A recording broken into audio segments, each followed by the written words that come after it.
this situation is absolutely horrible. It's people in our community who are just trying to be out there having a nice time, and their day, their life is ruined by some, horrible people who are just in our community trying to inflict violence. Toledo police speaking out for the first time about last night's shooting in central Toledo. Today, we've learned a total of 6 people were shot and hurt, 1 critically. The youngest victim is just 4 years old, and the person who shot them is still on the run. While police are still investigating, they are now saying the shooting stemmed from a gathering at Smith Park. Right there off of Dorr, and WTOL 11 has been working around the clock to dig up more information about this shooting. We've got live team coverage for you tonight with Maya May and Michael Sandlin. Maya speaking with TPD about the investigation. And Sandlin spent the day talking to people who live near Smith Park where the shooting occurred. But we began with Maya. Maya, what did we learn from police today? Yes, Jeff, today we learned that 5 of those victims are expected to recover, and 1 is currently in critical condition. The Toledo police told me that family and friends gathered in multiple parks across Toledo, and it only took a few bad people with bad intentions to try to ruin that fun. So last night, approximately around 9:30, we had some officers patrolling the area of Smith Park. Around that time, they overheard what sounded like multiple gunshots. Shortly after, we started to get reports of shooting occurring at the location.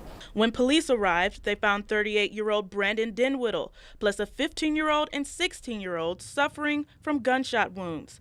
Police say the 16-year-old girl is still in critical condition. Very shortly after that, we got reports of a few additional other victims in the 900 block of Woodland. That's where 35-year-old Eleanor Dunn and 19-year-old Jade Lamb were also found shot, along with a 4-year-old victim. It does appear that both incidents are kind of stemming from one large situation that occurred. So we are kind of treating them under the same umbrella. According to a new Kaiser Family Foundation survey, 1 in 5 adults have been threatened with a gun in America, and 1 in 6 have seen someone shot with their own eyes. And another study conducted in California showed that violent crimes rose 5.7% when temperatures went above 85 degrees. Lieutenant Kurgan says it's a trend seen too often in Toledo. It is an unfortunate trend that we happen to see as the weather gets warmer. Particularly this week, I think it's a little warmer than we traditionally see in April. That's why Toledo Police plans to raise the number of officers on patrol this weekend and in the warmer months to come. If you see us, don't think of it as us being intrusive. We want you to enjoy yourself.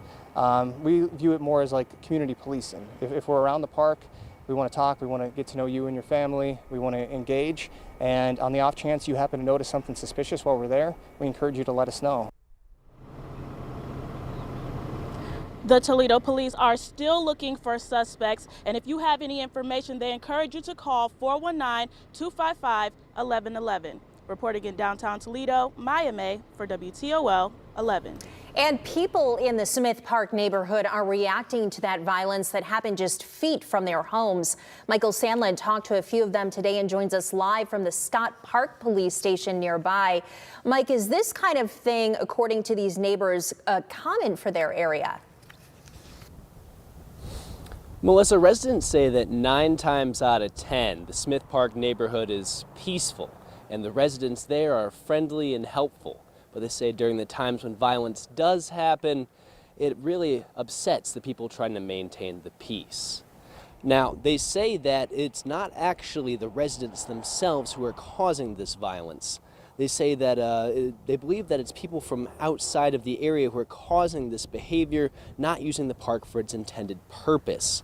They say unlike residents who use it for cookouts, family time, and community activities, they believe that outsiders are coming in to use the park at night, leading to violent incidents like the one we saw last night. Now, when I speak to residents, both on and off camera, they express shock, frustration, and even disbelief when we talked about that 4-year-old victim.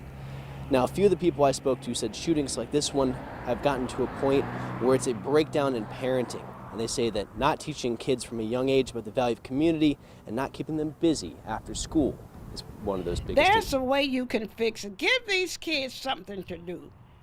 If they had something to do and get them involved in it, I don't think it'd be this bad.